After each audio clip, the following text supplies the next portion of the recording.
So the new Audi A3 has a brand new exterior and interior design, which is sportier than ever. You got new technologies from the upper class now in the compact segment. And third, we have brand new and very efficient engines and drivetrains in the new Audi A3.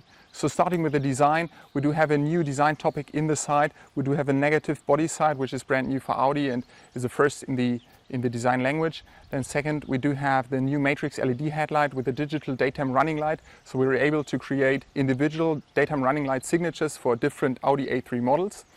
Then moving to the interior, we do have a completely digital HMI. So you have the digital cockpit as standard, as well as the center touchscreen, which is 10.1 inch in size. So it's brand new and very, very digital for our younger customers especially. Then moving to the driver assistance systems, we do have the pre-sense front as well as the swerve assist as standard, as well as the lane departure warning. So it's a very big set of standard functions regarding driver assistance systems.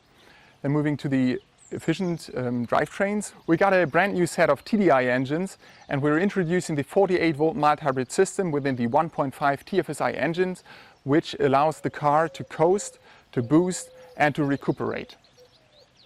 The new Audi A3 4th generation is much sportier, much progressive than the car before. For example, the new single frame is much wider, lowered more to the ground, as well combined with this nice honeycomb grille design already available in the entry level, combined with these nice sculptural air intakes, and for sure also this nice modern headlight design. The next highlight is the nice new body side, especially with this negative section which tucks in and has a really nice play with this kind of light sources, especially with the Quattro theme on both axes, combined with this nice body to have a really extreme sculptural design of the side view. The next highlight is especially the new greenhouse. It's much lower, and what is also totally new is this new triangular shape of the seat post. It's much more lean forward, located more on the rear axis, and gives really a nice sporty feeling. The windscreen is much flatter, and the spoiler is a bit bigger to give a really compact but wide impression of the rear as well. The new rear light of the Audi A3 also has a really nice design, especially with the interior of the line, because the vertical oriented lights speak a really good interaction, good synergy with the shot line of the trunk. And the night design looks like illuminated. So compared to the predecessor, we have a brand new technology in light design in this new Audi A3 Sportback. So behind me, you see the top of the line matrix LED headlight with a new digital daytime running light. So for the first time, we're able to differentiate different A3 models with a different daytime running light signature. So on this side, you see the standard car as well as the advanced exterior with two winglets in the digital daytime running light. And on the other side, you see the very sporty S-Line exterior with two vertical blades to emphasize the width of the car as well as the big air intakes below the headlight. So this new light innovation is included in the new Audi A3 Sportback, and I'm looking forward to how we can bring new variations of this technology to the market in the future. The new Audi interior design is as sporty as the exterior. For example, what you already noticed here are this really immersive cockpit with these air vents combined with the cluster. The next one is the virtual cockpit combined with the HMI display. It's more like a new digital stage for us.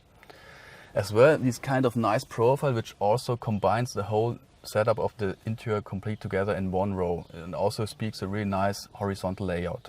The same design concept from the dashboard we also transferred onto the center console.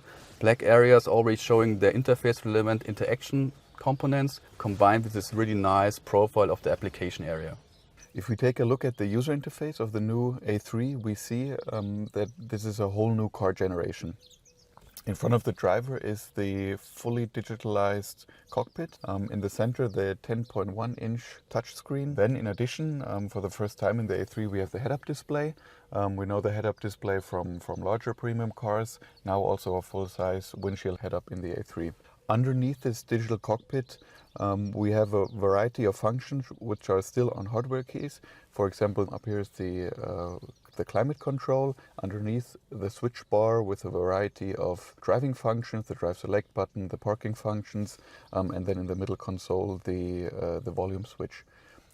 If you go back up to the touchscreen, we have all the infotainment functionality up here, and the interaction with the MMI is only with touch, and of course with a new generation of speech, which I can start here at the steering wheel. In the center screen, as I said, we have the touch screen. Basically, everybody knows how to use a map on their smartphone or on a tablet. The pinching gesture for the zoom and the swiping gesture for moving in the map. Now, if I look back into the in the cluster instrument, as most Audis have it, the view button for changing from a big map to a small map. In addition, now we have 3 different styles for the cluster instrument, so you can just adjust it the way you want it, so everybody feels comfortable with it. So often a car is not only used by one person, but maybe by the whole family. That's why we integrated personal profiles. So depending on who enters the car with the cell phone, the Audi knows who is entering, and it will adjust the car just the way this person left it. For example, the color of my ambient light, the setting of my cluster instrument, the position of my seat, and so on. The second big advantage is also I can take my personal profile to the next A3. So if I change my car, I just add a user or me as a user, and then the car takes over the settings as I had them in my last A3.